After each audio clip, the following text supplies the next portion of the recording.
La nuit tombait sur les ruelles humides de Paris, où les lampadaires vacillants dessinaient des ombres menaçantes. Le silence fut brisé par un cri glaçant. Claire Dubois dit « Mon Dieu, il est là, il est mort !» Ses mains tremblaient tandis que son téléphone glissait presque de ses doigts. Le corps de Jean-Luc Moreau, un homme d'affaires respecté, gisait au sol, ses yeux ouverts fixant le vide. Le détective Antoine Lefèvre arriva sur les lieux, son manteau sombre flottant dans l'air froid.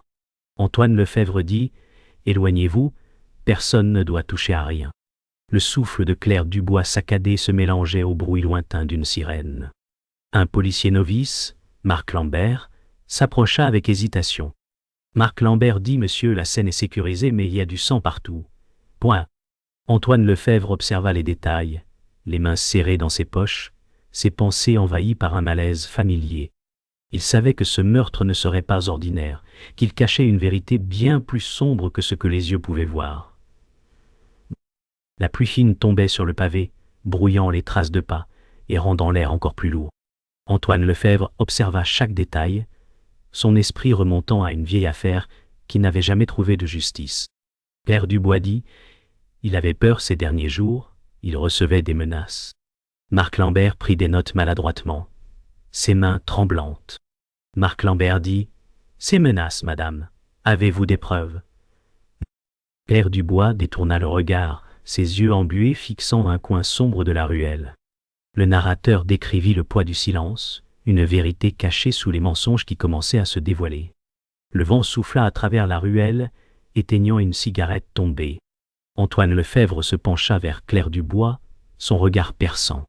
Antoine Lefèvre dit « Qui avait le plus à gagner de sa mort ?» Claire Dubois hésita, ses lèvres tremblantes. Claire Dubois dit « Son associé, Philippe Garnier, parlait souvent de dette et de vengeance. » Marc Lambert leva la tête, choqué par la mention. Marc Lambert dit « Philippe Garnier ? C'est un homme puissant. » Le narrateur décrivit la tension qui s'épaississait, comme si chaque mot était une étincelle sur une poudrière. Le téléphone d'Antoine Lefèvre vibra dans sa poche, un message anonyme clignotant à l'écran. Ce n'était pas un accident. Il fronça les sourcils, sentant la sueur froide dans son dos. Antoine Lefèvre dit « Quelqu'un joue avec nous. » Claire Dubois sursauta, ses yeux élargis. Claire Dubois dit « Cela veut dire qu'il savait que nous serions là. » Marc Lambert regarda autour, inquiet, sa main sur son arme. Le narrateur souligna le sentiment d'une menace invisible, observant chaque geste depuis l'ombre. Les sirènes se rapprochèrent, éclaboussant la ruelle de reflets rouges et bleus. Antoine Lefèvre leva les yeux, songeur, conscient que cette affaire allait lui coûter plus que prévu. Antoine Lefèvre dit « Ce meurtre n'est pas le fruit du hasard, c'est une mise en scène. » Claire Dubois murmura, ses mots presque étouffés par le bruit. Claire Dubois dit « Alors, qui sera le prochain ?» Marc Lambert avala difficilement, réalisant l'ampleur du danger. Le narrateur conclut que le destin de chacun venait de basculer. Le lendemain matin, le bureau du commissariat était imprégné d'une tension palpable. Antoine Lefèvre observait les photos de Jean-Luc Moreau sur le tableau, son esprit assiégé par ses propres souvenirs. Antoine Lefèvre dit « Ce meurtre n'est pas une attaque isolée, il est lié à quelque chose de plus grand. » Claire Dubois, encore secouée, entra avec des yeux rougis par les larmes. Claire Dubois dit « Jean-Luc avait des rendez-vous secrets, il ne voulait jamais en parler. » Marc Lambert fronça les sourcils, ses notes tremblaient dans ses mains. Marc Lambert dit « Madame, vous devez nous dire tout ce que vous savez, sinon nous n'avons aucune chance. » Le narrateur insista sur la manière dont chaque mot résonnait comme une promesse de douleur à venir, soulignant la fragilité des certitudes dans cette enquête. Le bureau devint un champ de bataille silencieux. Antoine Lefèvre fixait le tableau, reliant les indices avec des ficelles rouges. Antoine Lefèvre dit « Regardez, chaque nom mène à Philippe Garnier. » Claire Dubois détourna le regard, son souffle court. Claire Dubois dit « Philippe n'était pas qu'un associé, il le menaçait en privé. » Marc Lambert sentit son estomac se nouer. Marc Lambert dit « S'il est impliqué, nous marchons sur des braises. » Le narrateur insista sur le poids de l'implication, un réseau sombre qui se tissait sous leurs yeux. Dans un café discret à Montmartre, Antoine Lefèvre rencontra un vieil informateur. Jacques Perrin dit « Jean-Luc Moreau avait des dettes envers des gens dangereux. » Antoine Lefèvre croisa les bras, son regard inébranlable.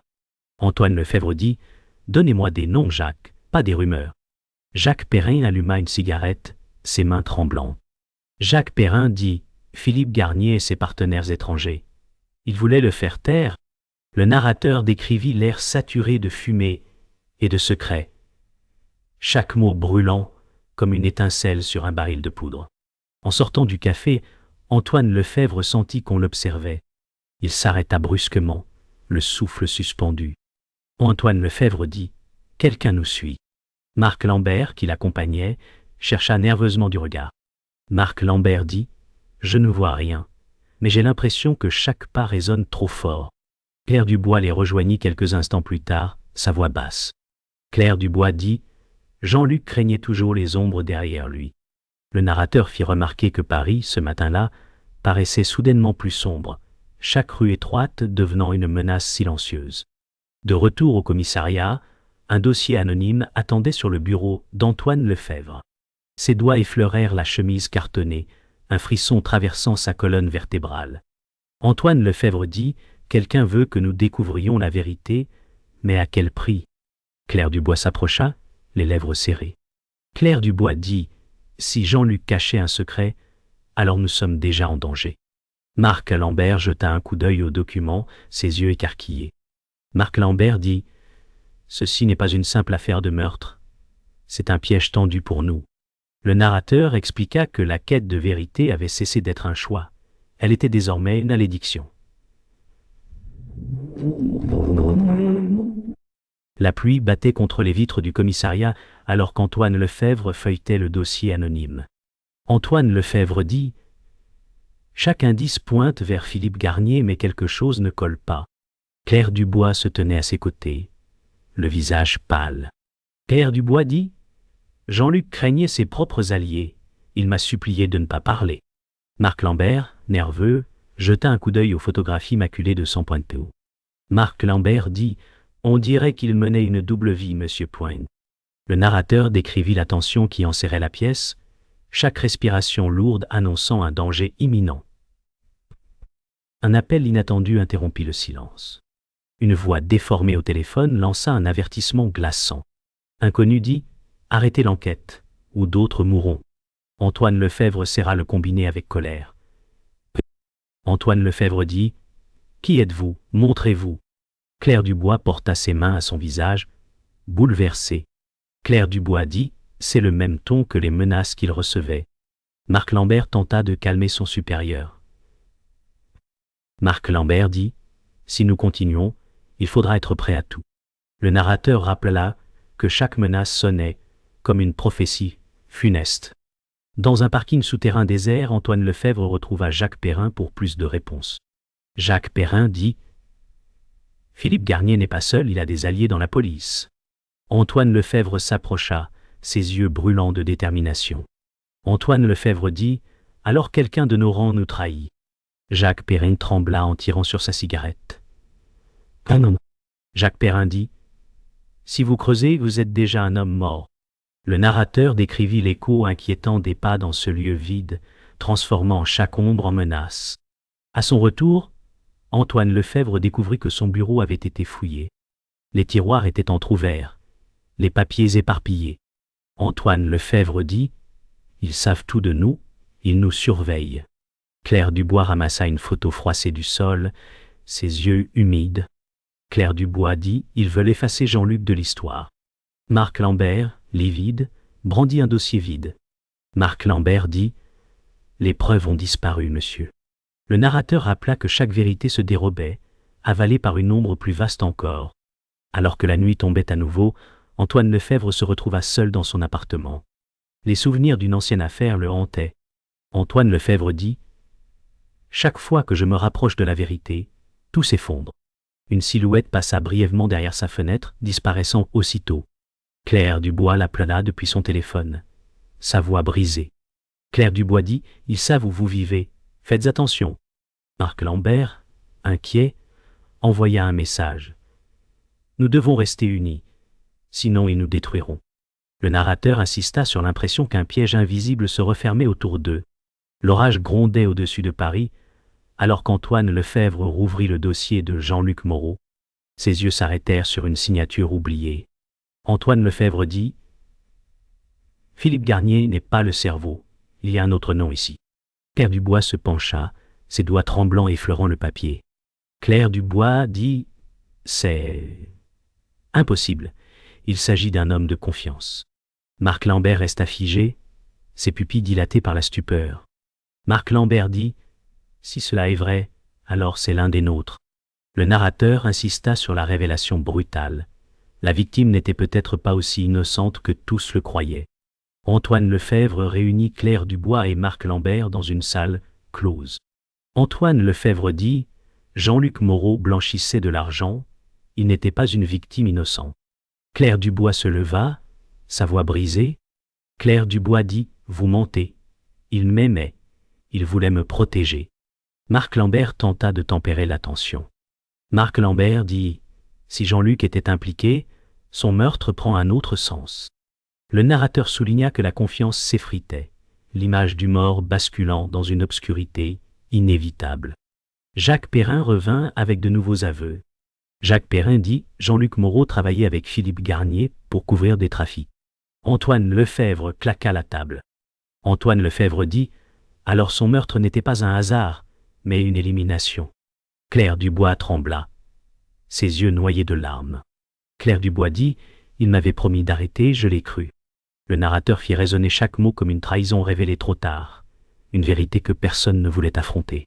Antoine Lefèvre découvrit un rapport dissimulé dans le bureau de la police.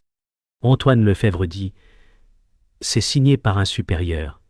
Quelqu'un couvre cette affaire. » Marc Lambert s'approcha, la gorge serrée. Marc Lambert dit « Cela veut dire que la corruption atteint nos murs. » Claire Dubois secoua la tête, effrayée. Claire Dubois dit « Alors nous n'avons plus personne à qui faire confiance. » Le narrateur expliqua que la trahison ne venait pas seulement de l'extérieur, mais se trouvait au cœur même de l'institution. La vérité s'abattit comme un couperet. Philippe Garnier apparut enfin dans un bureau luxueux, entouré de dossiers et de liasses d'argent. Philippe Garnier dit « Jean-Luc était un pion. Son sort était scellé depuis longtemps. » Antoine Lefèvre serra ses poings, la rage montant. Antoine Lefèvre dit « Vous avez orchestré ce théâtre macabre. » Claire Dubois tomba à genoux, ses sanglots couvrant la pièce. Claire Dubois dit « Tout ce que je croyais n'était qu'un mensonge. » Le narrateur conclut que l'assassinat n'était plus une énigme, mais le fruit amer d'une machination soigneusement construite. La nuit était tombée, et l'affrontement devenait inévitable. Antoine Lefèvre entra dans l'entrepôt abandonné, les murs couverts de graffitis et l'air saturé de poussière.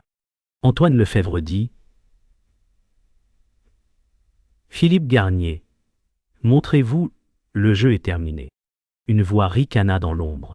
Philippe Garnier dit « Vous croyez avoir découvert la vérité, mais vous n'avez vu qu'un fragment. » Claire Dubois avança, sa respiration rapide. Claire Dubois dit « Vous avez détruit tout ce qui comptait pour moi. » Marc Lambert sortit son arme, le regard déterminé.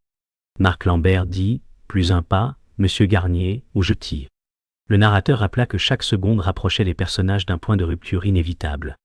Philippe Garnier sortit enfin de l'ombre, ses yeux brillants de mépris. Philippe Garnier dit « Jean-Luc Moreau devait disparaître, il parlait trop. » Antoine Lefèvre se rapprocha, les poings serrés. Antoine Lefèvre dit « Vous avez manipulé tout le monde, mais ce soir, c'est fini. » Claire Dubois recula, le cœur battant. Claire Dubois dit « Vous avez trahi votre propre sang. » Marc Lambert leva son arme encore plus haut. Marc Lambert dit « Vous ne quitterez pas cet endroit vivant si vous continuez. » Le narrateur fit comprendre que l'équilibre entre justice et vengeance vacillait dangereusement. Philippe Garnier lança un dossier au sol, les papiers s'éparpillèrent, révélant des preuves accablantes. Philippe Garnier dit « Jean-Luc Moreau blanchissait de l'argent avec moi, il n'était pas innocent. » Antoine Lefèvre resta figé, sa respiration haletante. « Point !» Antoine Lefèvre dit « Alors vous l'avez exécuté pour le faire taire. » Claire Dubois hurla, ses mains se crispant sur son manteau. Claire Dubois dit « Non, ce n'est pas vrai, il voulait changer. » Marc Lambert fronça les sourcils, son arme tremblant légèrement. Marc Lambert dit « Monsieur Lefebvre, nous devons agir. » Le narrateur insista sur la brutalité de cette révélation qui déchirait les dernières illusions. Point. La confrontation atteignit son paroxysme.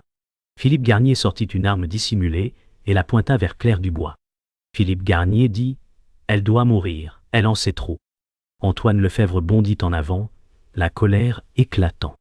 Antoine Lefebvre dit « Touchez-la et je vous abats de mes propres mains. » Claire Dubois recula contre un pilier, ses larmes coulant. Claire Dubois dit « Je n'ai jamais voulu cette guerre. » Marc Lambert hurla, sa voix brisée par la peur. Marc Lambert dit « Baissez votre arme, ou je tire. » Le narrateur décrivit la scène comme une corde prête à céder, chaque geste risquant de briser l'équilibre. Le bruit d'un coup de feu retentit, résonnant comme un verdict. Philippe Garnier s'écroula, touché à l'épaule par la balle de Marc Lambert. Philippe Garnier cria « Ce n'est pas terminé, vous payerez tous !» Antoine Lefebvre reprit son souffle, ses yeux fixant l'ennemi blessé. Antoine Lefebvre dit « Votre règne de peur s'achève ici. » Claire Dubois se laissa tomber au sol, secouée par la peur. Claire Dubois dit « Tout est fini. » Enfin, Marc Lambert abaissa son arme, le regard troublé par ce qu'il venait de faire.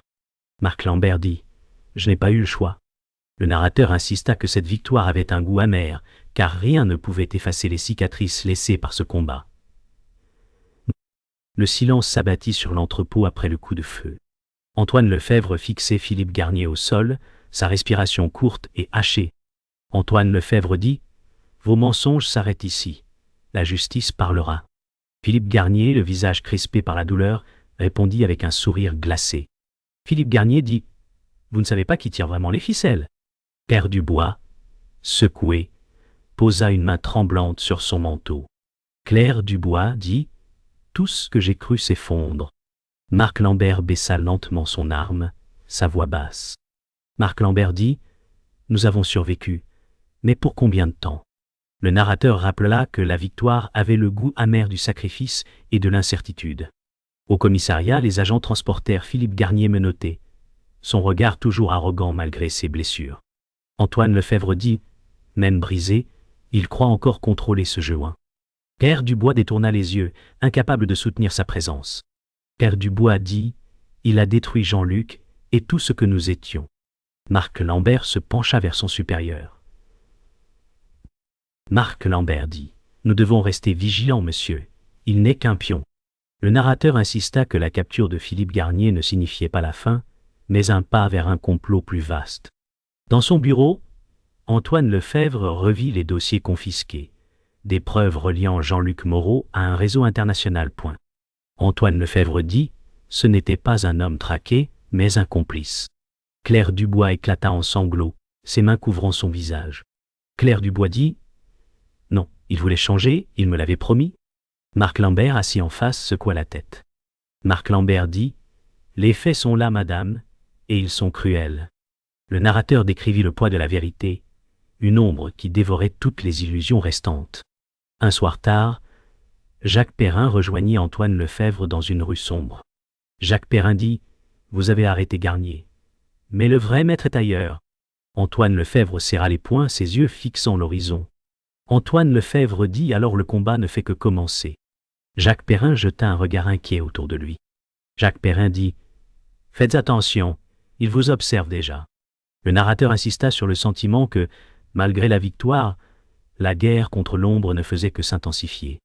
Dans le silence de son appartement, Antoine Lefebvre contempla la ville par la fenêtre, son reflet dans le verre brisé par les lumières lointaines.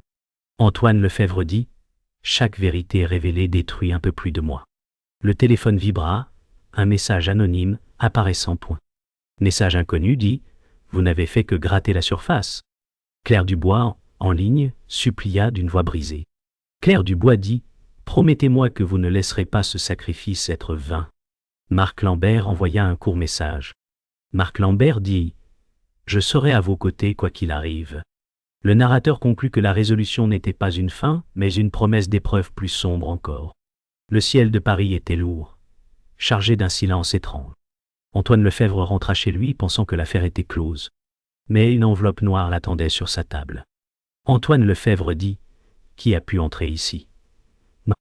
Claire Dubois, au téléphone, demanda d'une voix inquiète. Claire Dubois dit Antoine. « Êtes-vous en sécurité ?» Marc Lambert appela presque aussitôt. Marc Lambert dit « Ne restez pas seul, il reste des ombres que nous ne voyons pas. » Le narrateur expliqua que la paix tant attendue se fissurait déjà sous le poids d'un nouveau doute. Antoine Lefèvre ouvrit l'enveloppe, découvrant des photos de Jean-Luc Moreau en réunion avec des figures inconnues. Antoine Lefèvre dit « Alors il n'était qu'une pièce dans une machination plus vaste. » Claire Dubois pleura en silence, sa voix brisée au téléphone. Claire Dubois dit « Tout ce que j'ai défendu s'effondre. » Marc Lambert serra les poings à l'autre bout du fil. Marc Lambert dit « Cela veut dire que Garnier n'était pas le vrai maître. » Le narrateur rappela que chaque révélation détruisait les certitudes, laissant place à un abîme plus profond. Dans une ruelle sombre, Antoine Lefèvre retrouva Jacques Perrin, essoufflé, un dossier sous le bras-poing. Jacques Perrin dit « Le véritable cerveau n'a jamais été Philippe Garnier, mais quelqu'un encore plus proche de vous. » Antoine Lefèvre fronça les sourcils, son cœur s'alourdissant. Antoine Lefèvre dit « Assez de secrets, dites son nom. » Jacques Perrin recula, effrayé. Jacques Perrin dit « Vous ne voulez pas savoir, croyez-moi. » Le narrateur souligna que l'ultime vérité se rapprochait, prête à briser tout équilibre. Antoine Lefèvre rentra au commissariat pour analyser les documents. Il découvrit des signatures liées à un haut fonctionnaire. Antoine Lefèvre dit « C'était prévu depuis le début, la corruption est au sommet. » Claire Dubois, effondrée, supplia. Claire Dubois dit « Arrêtez avant qu'il ne vous détruise. » Marc Lambert, déterminé, se leva. Marc Lambert dit « Non, nous devons aller jusqu'au bout, sinon Jean-Luc Moreau sera mort pour rien. » Le narrateur insista que ce choix marquait la frontière entre survie et destruction. Le lendemain, Antoine Lefèvre marcha seul sur un pont embrumé de la Seine. Un inconnu, vêtu d'un manteau sombre, l'observait depuis l'autre rive. Antoine Lefèvre dit « Alors l'ombre est toujours là. » Claire Dubois, au téléphone, pleura doucement. Claire Dubois dit « Promettez-moi que cela se terminera un jour. » Marc Lambert apparut au loin, son visage grave. Marc Lambert dit « Nous ne faisons que commencer. » Le narrateur conclut que le véritable maître du crime n'avait jamais été révélé, et que l'assassinat de Jean-Luc Moreau n'était que la première pièce d'un jeu macabre.